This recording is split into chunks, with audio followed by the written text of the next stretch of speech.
மகாதெய்வம் அம்மா ஆதி பராசக்தியே என்று அழைத்து மகிழ்வதற்காக செவ்வாடை பக்தர்கள் இந்த விளையாட்டு மைதானத்தின் முழுமைக்கும் அடங்கியிருக்கிறார்கள்.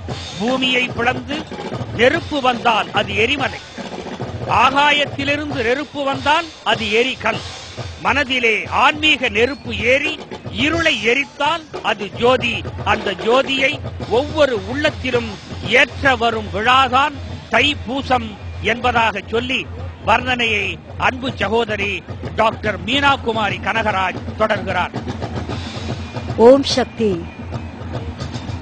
ஆன்மீக விழாவாக தைப்பூச ஜோதி நாளை உருவாக்கி தந்திருக்கும் அருள் திரு அடிகளார் அவர்களுடைய அந்த திருவுள்ளத்தின் ஆணையின்படி ஏற்றப்பட்டிருக்கின்ற குரு ஜோதி, அந்த குரு கலச ஜோதி இதோ வந்து கொண்டிருக்கிறது. அந்த குரு கலச ஜோதி ஆன்மீக குரு அவர்கள் பிறந்த இல்லத்திலிருந்து ஏற்றப்பட்ட அந்த ஜோதியை 5 பெண்கள் எடுத்து வருகிறார்கள். அழகான ஒரு கண்ணாடி பெட்டியில் அந்த ஜோதி கொண்டு வரப்படுகிறது. கொண்டு வரப்பட்டுக் கொண்டிருக்கிற இந்த ஜோதி மனிதகுலத்தினுடைய மன இருளை போக்குகின்ற, மனிதகுலத்தினுடைய வாழ்வை மீட்க வந்திருக்கின்ற, மன இருளை போக்குகின்ற ஜோதியாக சொல்லப்படுகிறது.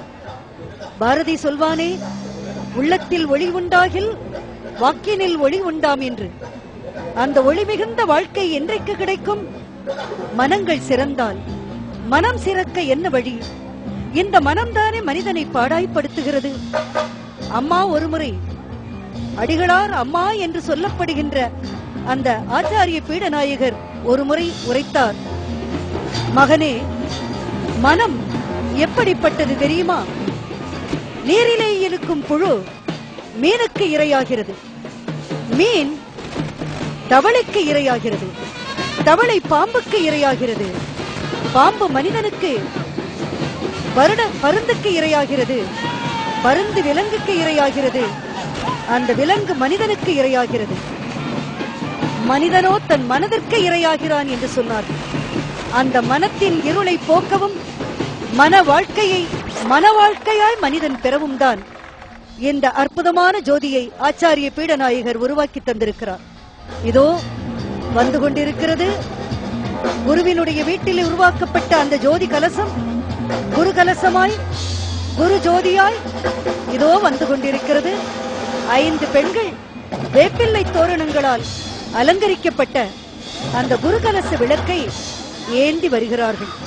அதை குரு ஜோதி என்று சொல்லுவார்கள். அந்த குரு ஜோதி என்பது குருவாக போற்றப்படுகின்ற பங்காரு அடிகளார் அவர்களுடைய பிறந்த வீட்டிலிருந்து எடுக்கப்பட்ட ஜோதி, விளக்கிலிருந்து ஏற்றி வைக்கப்பட்ட ஜோதி. இந்த ஜோதியை கொண்டு வரும் முன் அங்கே எல்லா மக்களும் கூடியிருக்கிறார்கள். செவ்வாடை தொண்டர் கூட்டமும் பக்தர்களும் அம்மாவினுடைய அருள் தரிசனம் கிடைக்க வேண்டும், ஆதி பராசக்தியின் திருவருளை பெற வேண்டும் என்ற வேகத்தோடும் ஆசையோடும் ஆர்வத்தோடும், பராசக்தி அன்னையே, எங்களின் மனமும் எங்களின் வாழ்க்கையும் நொந்து கிடக்கும் இந்த காலத்தில், இந்த மனித உலகம் இயற்கையின் சீற்றங்களால் தவித்து தள்ளாடுகின்ற காலத்தில் அம்மா உன் அருள் வேண்டும் என்று கூடி வந்திருக்கிற மக்களுக்கெல்லாம் ஆறுதலையும் தேறுதலையும் வாழ்க்கை ஒளியையும் தருகின்ற வகையிலே குருபிரானவர்கள் ஏற்றி வைக்க இருக்கின்ற தைப்பூச ஜோதிக்கு, அந்த ஜோதியை ஏற்றதற்குரிய மூல ஜோதியாக, ஆதி ஜோதியாக குரு ஜோதி இதோ வந்து கொண்டிருக்கிறது. 5 பெண்கள் வேப்பிலை தோரணங்களால் அழகு செய்யப்பட்ட அந்த குரு ஜோதியை இதோ எடுத்து வந்து கொண்டிருக்கிறார்கள். குரு ஜோதி குருவாக வந்து நமக்கெல்லாம் அருள்நெறி காட்டுகின்றார் பங்காரு அடிகளார். இன்றைய மனித உலகம் மனங்களால் அறிந்து கொண்டிருக்கிறது. அறிவு நிரம்பிய உலகம், விஞ்ஞானம் நிறைந்த உலகம், பொருளும் தொழிலும் நிறைந்த உலகம். ஆனால் மனிதர்கள் ஒற்றுமையும் மன நிம்மதியும் இழந்த உலகம். இந்த நிம்மதியை பெறவும், மனத்தின் இருளை போக்கவும், மனித உலகம் ஒன்றுபட்டு வாழவும், இயற்கையின் வளம் செழிக்கவும், அந்த இயற்கையை மனிதன் போற்றி வணங்கவும் தான் இந்த ஜோதியின் வழிபாடு. எல்லா மக்களும் உலகெங்கிலும் ஜோதியின் வடிவமாகவே தெய்வத்தை காணுகிறார்கள். அந்த ஜோதியின் வடிவத்தை ஏதோ எங்கே இந்த தைப்பூச நன்னாளில் வந்துவிட்டது. இந்த விளையாட்டு திடலிலே, எந்த இடத்திலே அந்த குரு ஜோதி வந்து இங்கே அமைக்கப்பட்டு விட்டது. இப்பொழுது தொடர்ந்து சகோதரர் டாக்டர் பெரியாண்டவன் அவர்கள் வர்ணனையை தொடர்கிறார்கள். ஓம் சக்தி மேல்மருவத்தூர் ஆதிபராசக்தி விளையாட்டு திடலில் இருந்து தைப்பூச ஜோதி ஏற்றப்படுகின்ற மேடையில் இருந்து பெரியாண்டவன் நேர்ம வர்ணனை தொடர்கிறேன். சக்திகளே, இன்று ஒரு புண்ணிய நாள், புனித நாள், ஆன்மீக வரலாற்றிலே பொன்னெழுத்துக்களாலே பொறிக்கப்பட வேண்டிய ஒரு நன்னாள். இந்த நன்னாளிலே அம்மாவுடைய அருளோடு ஆன்மீக ஜோதியானது வரவேற்கப்படுகிறது. ஓம் சக்தி அன்னை ஆதிபராசக்தியினுடைய அருளோடு ஆன்மீக ஜோதி எடுத்து வரப்படுகிறது. அந்த ஆன்மீக ஜோதி பஞ்சமுக ஜோதி என வர்ணிக்கப்பட்ட ஒரு ஜோதி. அது ஏக ஜோதியாக, அந்த ஏக ஜோதியை உலக மக்கள் அனைவரும் ஒளியை வழிபட்டு உய்ய வேண்டும் என்பதற்காக ஏற்றப்படுகின்ற ஜோதி. அந்த ஜோதி அன்னை ஆதிபராசக்தியுடைய திருவருள் இந்த யுகத்திலே உலகெங்கிலும் உள்ள ஏழை எளியவர்கள், பாமர மக்கள் அனைவருமே ஆன்மீக நெறியிலே ஈடுபட்டு அன்னை ஆதிபராசக்தியுடைய திருவருளை பெற வேண்டும் என்கின்ற எளிய வழிகளை காட்டி வருகிறார். சக்திகளே, இங்கே ஏற்றப்பட இருக்கின்ற ஜோதியை காண்பதற்கு லட்சோப லட்ச பக்தர்கள் வருகின்ற கொண்டிருக்கிறார்கள். இடமே எள் விழுந்தால் எண்ணெயாகிவிடும் என்கின்ற அளவிற்கு, இடங்களிலே நெருக்கடி ஏற்படுகின்ற அளவிற்கு இங்கே ஆதிபராசக்தியினுடைய செவ்வாடை தொண்டர்களும் பக்தர்களும் அலை அலையாக வந்து கொண்டிருக்கிறார்கள். அன்னை ஆதிபராசக்தியினுடைய குரு, நம்முடைய குருவாக இருக்கின்ற பக்தர்களால், செவ்வாடை தொண்டர்களால் அம்மா என்று அன்போடும் பாசத்தோடும் பக்தியோடும் அழைக்கப்படுகின்ற அருள் திரு அடிகளார் அவர்கள் இப்பொழுது இங்கு ஆன்மீக மேடைக்கு வந்து கொண்டிருக்கிறார்கள். அன்னை ஆதிபராசக்தியுடைய அருளோடு ஏழை எளியவர்கள் பயன்பெற வேண்டும் என்பதற்காக அருள் வாக்கு வழங்கிக் கொண்டிருக்கிற அம்மாவாகி அடிகளார் அவர்கள் வருகின்ற கொண்டிருக்கிறார்கள். அவர்களுக்கு மலர் மாலை அணிவித்து வழிபாடு செய்து அவர்களை மேடைக்கு வரவேற்கிறார்கள். அன்னை ஆதிபராசக்தியுடைய திருவருள் பஞ்ச தெய்வ வழிபாட்டை வலியுறுத்தி வருகிறது. மாதா, பிதா, குரு, தெய்வம் என்கின்ற வழிபாட்டு முறையை வழிவகுத்து வருகிறது. நிலம், நீர், தீ, காற்று, ஆகாயம் என்கின்ற 5 பூதங்களை வழிபட்டு மக்கள் அவற்றாலே வரக்கூடிய பயன்களை அடைய வேண்டும் என்று வலியுறுத்தி வருகிறது. இப்பொழுது இந்த நிகழ்ச்சியை தொடர்ந்து பேராசிரியர் சோமசுந்தர் அவர்கள் வர்ணனையை தொடங்குவார்கள். ஓம் சக்தி.